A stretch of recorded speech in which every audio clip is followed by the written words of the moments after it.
वैराग्य के मंदिर में प्रवेश करा देता है। भोग में जितने गहरे उतरोगे उतने ही तुम्हारे भीतर त्याग की क्षमता सघन होगी। ये मेरी बातें उल्टी लगती हैं, उलट बांसियां मालूम होती हैं, जरा भी उल्टी नहीं है। इनका गणित बहुत सीधा साफ है। जिस चीज को भी तुम भोग लेते हो उसी की व्यर्थता दिखाई पड़ जाती है। जिस चीज को नहीं भोग पाते उसमें रस बना रहता। कहीं कौन एकांतर में, मन के किसी अंधेरे में वासना दबकी पड़ी रहती कि कभी अवसर मिल जाए तो भोग लूं। जाना तो नहीं है। हां, बुद्ध कहते हैं कि आसार है, मगर तुमने जाना है आसार है। और जब तक तुमने नहीं जाना आसार है, तब तक लाख बुद्ध कहते रहें किस काम का है। बुद्ध की आंख तुम्हारी आंख नहीं बन सकती, मेरी आंख तुम्हारी आंख नहीं बन सकती। तुम्हारी आंख ही तुम्हारी आंख है और तुम्हारा अनुभव ही तुम्हारा अनुभव है।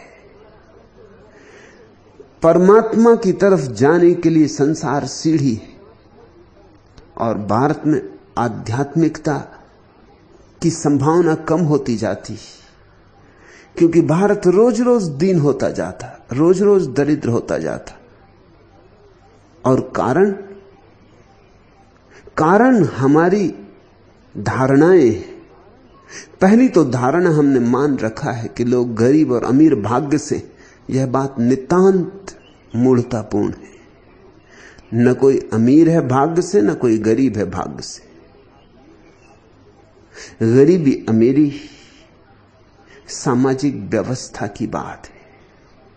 गरीबी अमीरी बुद्धिमत्ता की बात है। गरीबी अमीरी विज्ञान और टेक्नोलॉजी की बात है। क्या तुम सोचते हो सब भाग्यशाली अमेरिका में ही पैदा होते? अगर तुम्हारे शास्त्र सही है तो सब भाग्यशाली अमेरिका में पैदा होते और सब अभागे भारत में पैदा होते। अगर तुम्हारे शास्त्र सही हैं तो भारत में सिर्फ पापी ही पैदा होते जिन्होंने पहले पाप किए, और अमेरिका में वे सब पैदा होते हैं जिन्होंने पहले पुण्य किए। तुम्हारे शास्त्र गलत है, तुम्हारा गणित गलत है। अमेरिका समृद्ध इसलिए नहीं है कि वहां पुण्यवान लोग पैदा हो रहे हैं। अमेरिका समृद्ध इसलिए है कि विज्ञान है, तकनीक है, बुद्धि का प्रयोग है। अमेरिका समृद्ध होता जा रहा है, रोज रोज समृद्ध होता जा रहा है। और तुम देखते हो अमेरिका में कितने जोर की लहर है अध्यात्म की, कितनी अभीप्सा है ध्यान की, कितनी आतुरता है अंतर यात्रा की।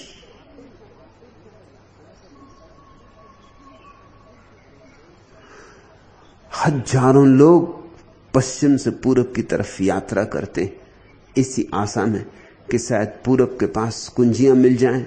उन्हें पता नहीं पूरब अपनी कुंजियां खो चुका है। पूरब बहुत दरिद्र है और इन दरिद्र हाथों में परमात्मा के मंदिर की कुंजियां बहुत मुश्किल है।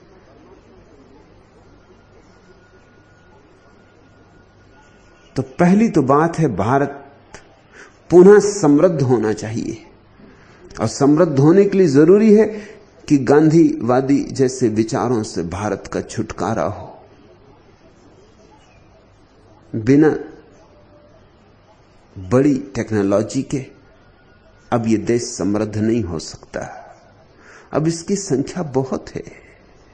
बुद्ध के समय में पूरे देश की संख्या 2 करोड़ थी। निश्चित देश समृद्ध रहा होगा, इतनी भूमि और 2 करोड़ लोग। भूमि अब भी उतनी और 60 करोड़ लोग। और ये सिर्फ अब भारत की बात कर रहा हूं, पाकिस्तान को भी जोड़ना चाहिए, बांग्लादेश को भी जोड़ना चाहिए, क्योंकि बुद्ध के समय में 2 करोड़ में वे लोग भी जुड़े थे। अगर उन दोनों को भी जोड़ लो तो 80 करोड़, कहां 2 करोड़ लोग और कहां 80 करोड़ लोग, और इंच भर जमीन बढ़ी नहीं। हां, जमीन घटी बहुत, घटी इस अर्थों में कि इन 2500 सालों में हमने जमीन का इतना शोषण किया, इतनी फसलें काटी कि जमीन रोज रोज रूखी होती चली गई। हमने जमीन का सब कुछ छीन लिया, वापस कुछ भी नहीं दिया। वापस देने की हमें सूझ ही नहीं है, लेते ही चले गए, लेते ही चले गए। जमीन दीनहीन होती चलेगी, उसके साथ हम दीनहीन होते चले गए। और जितना ही समाज दीनहीन होता है उतने ज्यादा बच्चे पैदा करता है। इस जगत में बड़े अनूठे हिसाब। अमीर घर में बच्चे कम पैदा होते, गरीब घर में बच्चे ज्यादा पैदा होते हैं। क्यों? अमीरों को अक्सर बच्चे गोद लेना पड़ते।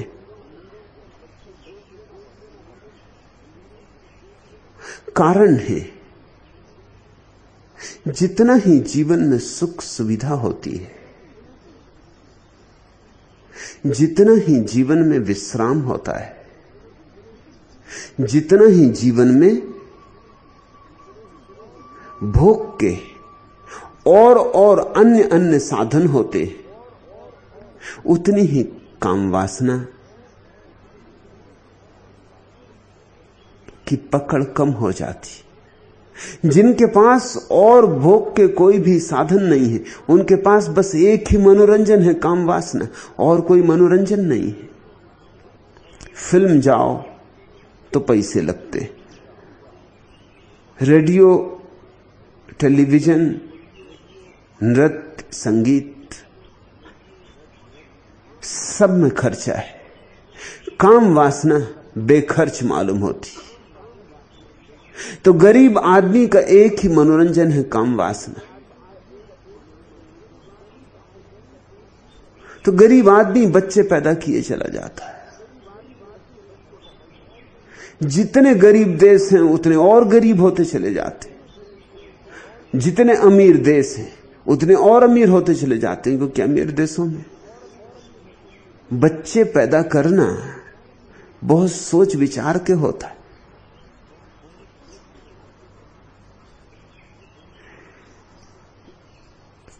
कम बच्चे चाहिए, ज्यादा विज्ञान चाहिए, और तुम्हारे चित्त में भौतिकवाद के प्रति जो विरोध है उसका अंत चाहिए।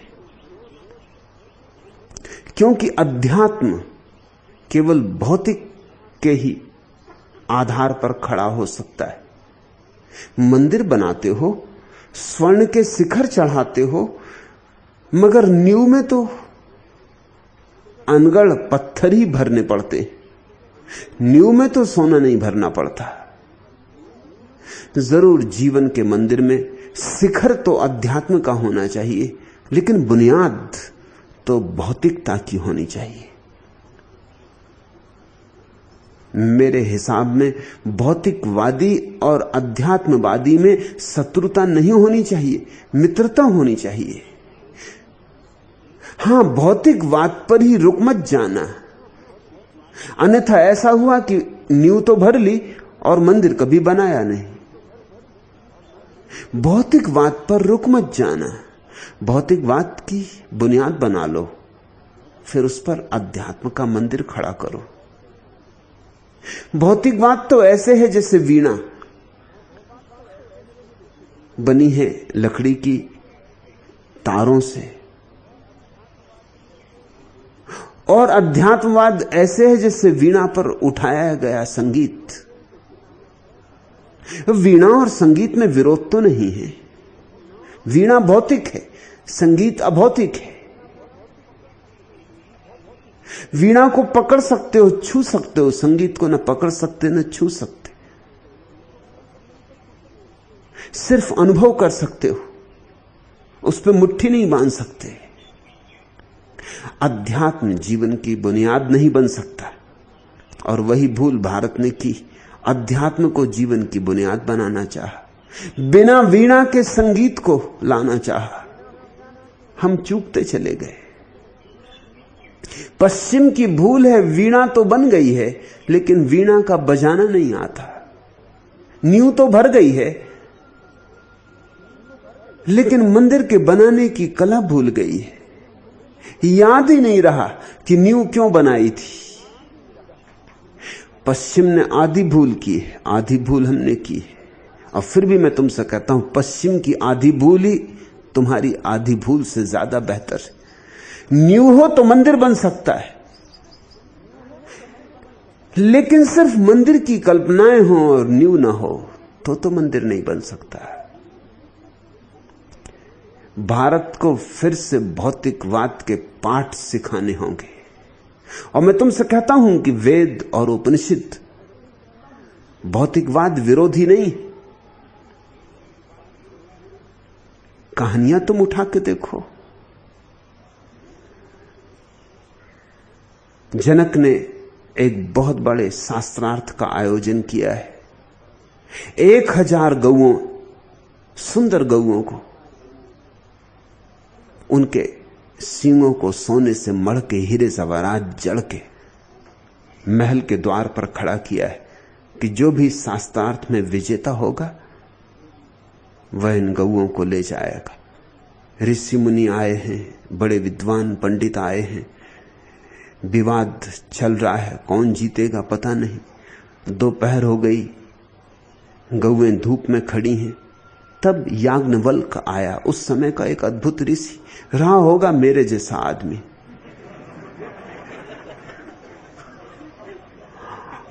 आया अपने शिष्यों के साथ, रहे होंगे तुम जैसे सन्यासी। महल में प्रवेश करने के पहले अपने शिष्यों से कहा कि सुनो, गौओं को घेर के आश्रम ले जाओ। गौएं थक गई, पसीने पसीने हुई जा रही हैं। रहा विवाद सो मैं जीत लूंगा।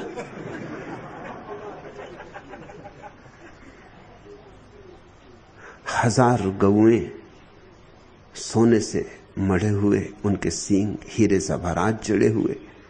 याज्ञवल्क्य की हिम्मत देखते हो? ये कोई अभौतिकवादी है? और इसकी हिम्मत देखते हो और इसका भरोसा देखते हो? यह भरोसा केवल उन्हीं को हो सकता है जिन्होंने जाना है। पंडित विवाद कर रहे थे, वो तो आंखें फाड़े मुंह फाड़े रह गए जब उन्होंने देखा कि गौएं तो याज्ञवल्क्य के शिष्य घेर के ले ही गए। उनकी तो बोलती बंद हो गई। किसी ने खुसफुसाया जनक को कि ये क्या बात है, अभी जीत तो हुई नहीं। लेकिन याज्ञवल्क्य ने कहा कि जीत होके रहेगी, मैं आ गया हूं, जीत होती रहेगी, लेकिन गौएं क्यों तड़फे। और याज्ञवल्क्य जीता। उसकी मौजूदगी जीत थी, उसके वक्तव्य में बल था, क्योंकि अनुभव था। अब जिसके आश्रम में 1000 गौएं हो, सोने के मढ़े हुए सींग हो, उसका आश्रम कोई दीनहीन आश्रम नहीं हो सकता। उसका आश्रम सुंदर रहा होगा, सुरम्य रहा होगा, सुविधापूर्ण रहा होगा। आश्रम समृद्ध थे। उपनिषद और वेदों में दरिद्रता की कोई प्रशंसा नहीं, कहीं भी कोई प्रशंसा नहीं। दरिद्रता पाप है, क्योंकि और सब पाप दरिद्रता से पैदा होते। दरिद्र बेईमान हो जाएगा, दरिद्र चोर हो जाएगा, दरिद्र धोखेबाज हो जाएगा। स्वाभाविक है, होना ही पड़ेगा।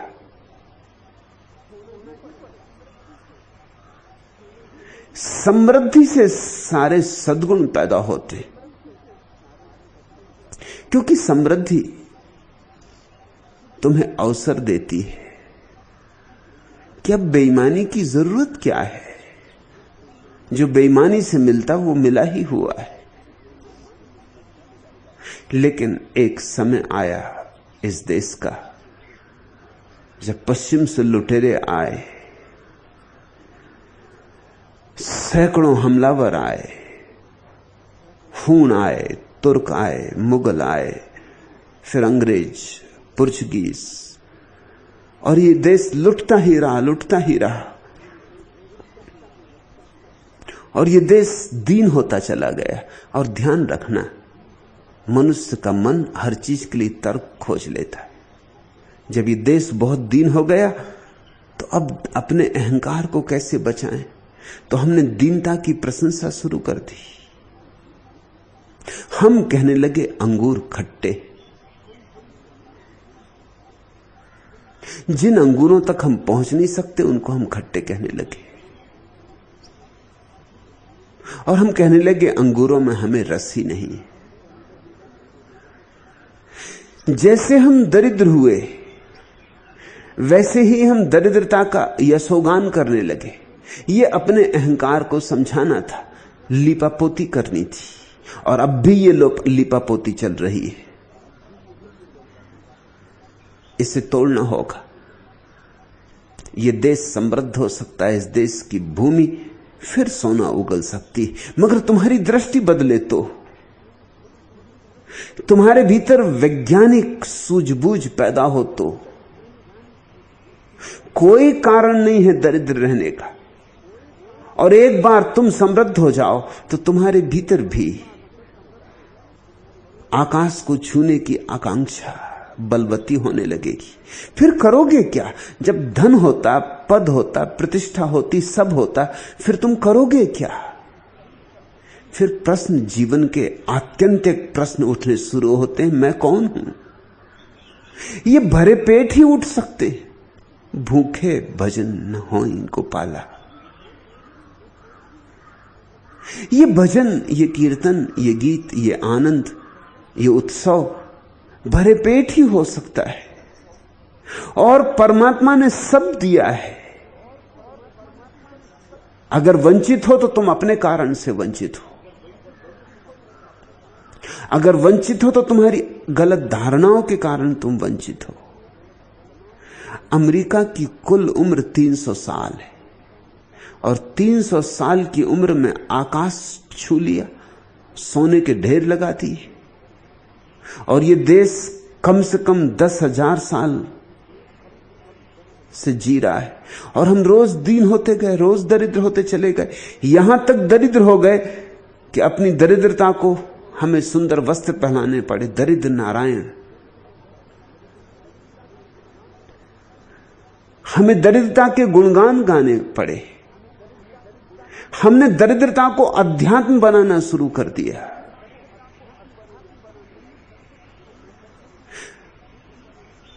जर्मनी का एक विचारक काउंट कैसरलिंग जब भारत से वापस लौटा तो उसने भारत की यात्रा अपनी डायरी लिखी।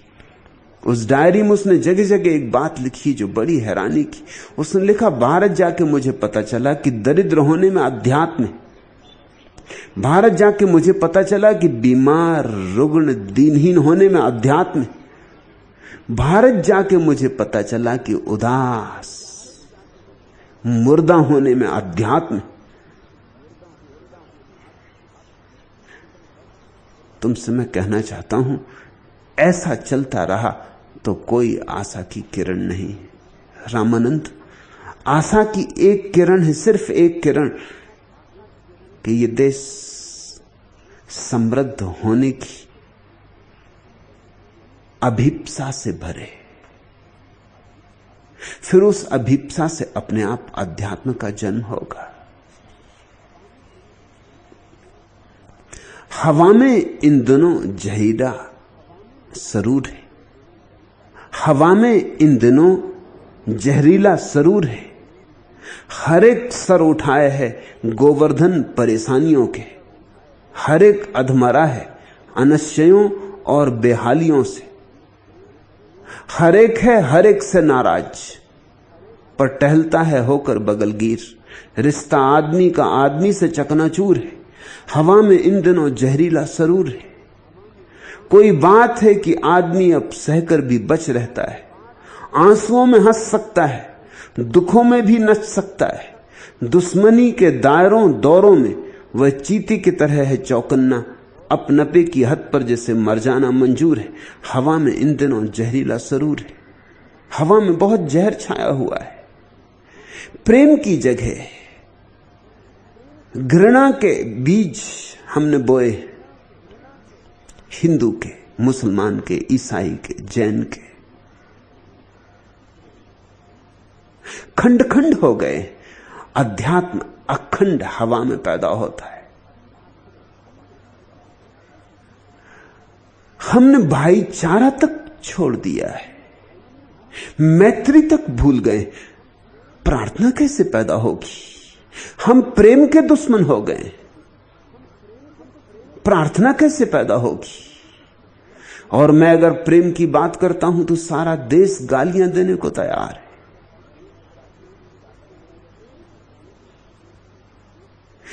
प्रेम न करोगे तो तुम कभी प्रार्थना भी न कर सकोगे, क्योंकि यह प्रेम का ही इत्र है। प्रार्थना पत्नी को किया प्रेम, पति को किया प्रेम, मित्र को किया, बेटे को, मां को, भाई को, पिता को, बंधु बांधवों को, और सब जगह पाया कि प्रेम बड़ा है और प्रेम का पात्र छोटा पड़ जाता है। तुम उंडेलते हो, पात्र छोटा पड़ जाता है, पूरा तुम्हें झेल नहीं पाता। ऐसे अनेक अनेक अनुभव होंगे, तब एक दिन तुम उस परम पात्र को खोजोगे, परमात्मा को, जिसमें तुम अपने को उंडेल दो। तुम छोटे पड़ जाओ, पात्र छोटा ना पड़े, कि तुम पूरे के पूरे चुक जाओ।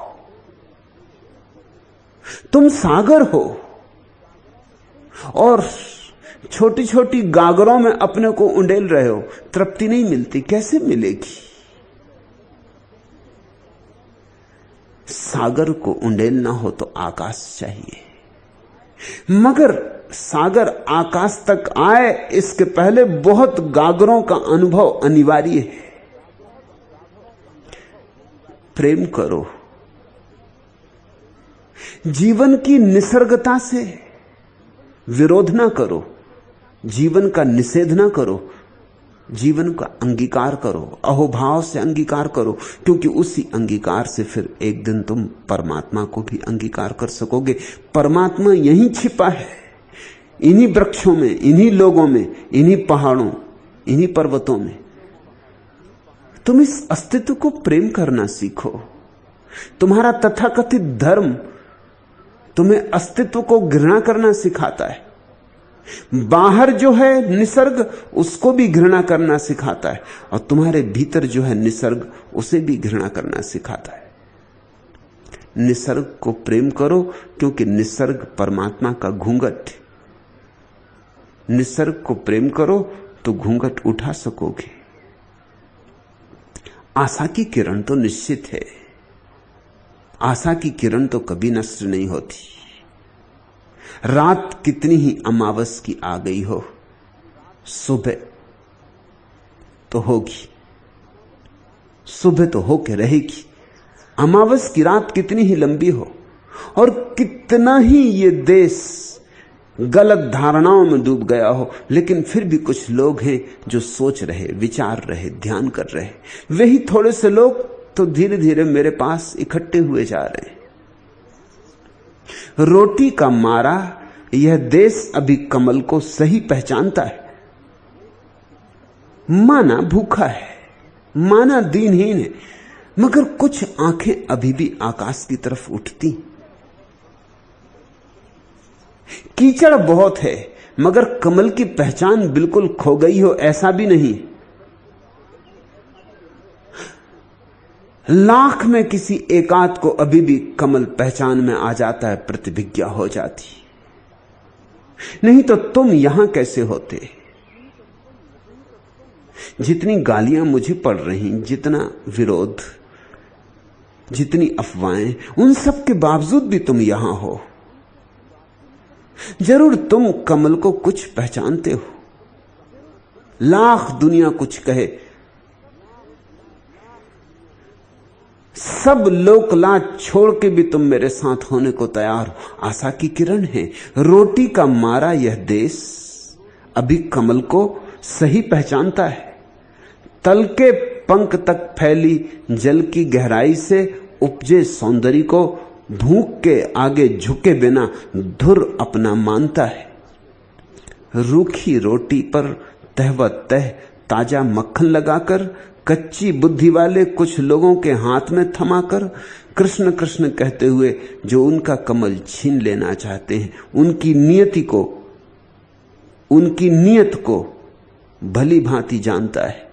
भोले का भक्त है, फक्कड़ है, पक्का पियक्कड़ है, बांधकर अंगोछा यहीं गंगा के घाट पर दोनों जून छानता है, किंतु मौका पड़ने पर हर हर महादेव कहते हुए प्रलयंकर त्रिशूल भी तानता है। रोटी का मारा यह देश अभी कमल को ठीक ठीक पहचानता है। पहचान बिल्कुल मर नहीं गई है, खो गई है, बहुत खो गई है। कभी कभी कोई आदमी मिलता है, कोई आदमी जिससे बात करो जो समझे, मगर अभी आदमी मिल जाते हैं। भीड़ अंधी हो गई है, मगर सभी अंधे नहीं हो गए। 1,00,000 2 लाख में एक आध आंख वाला भी है, कान वाला भी है, हृदय वाला भी, उसी से आशा है। अभी भी कुछ लोग तैयार हैं कि परमात्मा की मधुशाला कहीं हो तो द्वार पर दस्तक दें कि खोलो द्वार। अभी भी कुछ लोग तैयार हैं कि कहीं बुद्धत्व की संभावना हो तो हम उससे जुड़ जाएं, चाहे कोई भी कीमत चुकानी पड़े। अभी भी कुछ लोग तैयार हैं कि कहीं पियक्कड़ों की जमात बैठे तो हम भी पिए, हम भी डूबें, चाहे दांव कुछ भी लगाना पड़े, चाहे दांव जीवन ही क्यों ना लग जाए। इसलिए आशा की किरण है रामानंद, आशा की किरण नहीं खो गई है।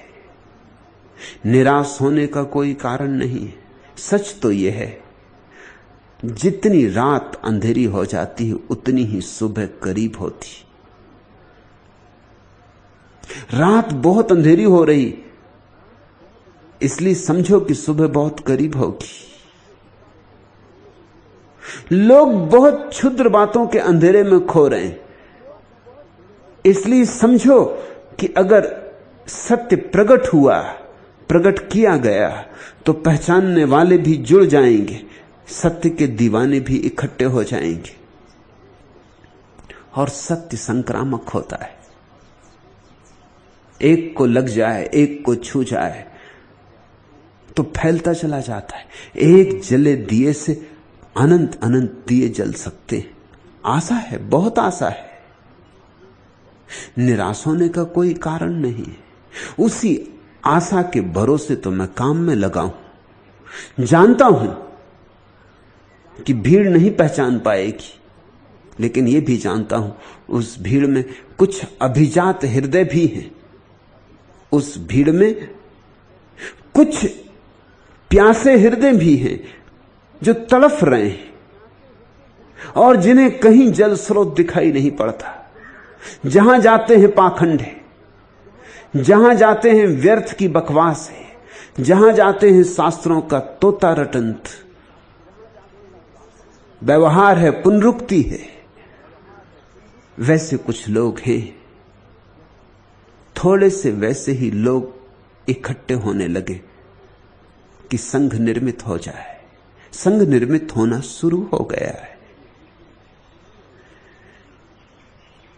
ये मसाल जलेगी, ये मसाल इस अंधेरे को तोड़ सकती। सब तुम पर निर्भर है।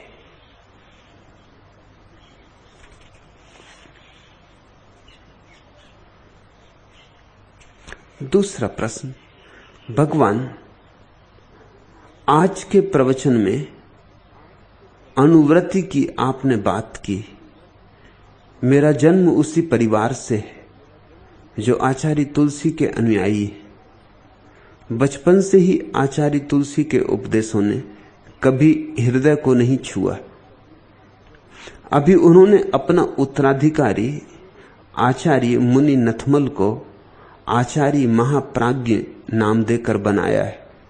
वे ठीक आपकी ही स्टाइल से प्रवचन देते, मगर उन्होंने भी कभी हृदय को नहीं छुआ, और आपके प्रथम प्रवचन को सुनते ही आपके चरणों में समर्पित होने का भाव पूरा हो गया और समर्पण कर दिया। भगवान, यह किस जन्म की प्यास थी जो आपका इंतजार कर रही थी, बताने की कृपा करें। कृष्ण सत्यार्थी। आचार्य तुलसी को मैं भली भांति जानता हूं।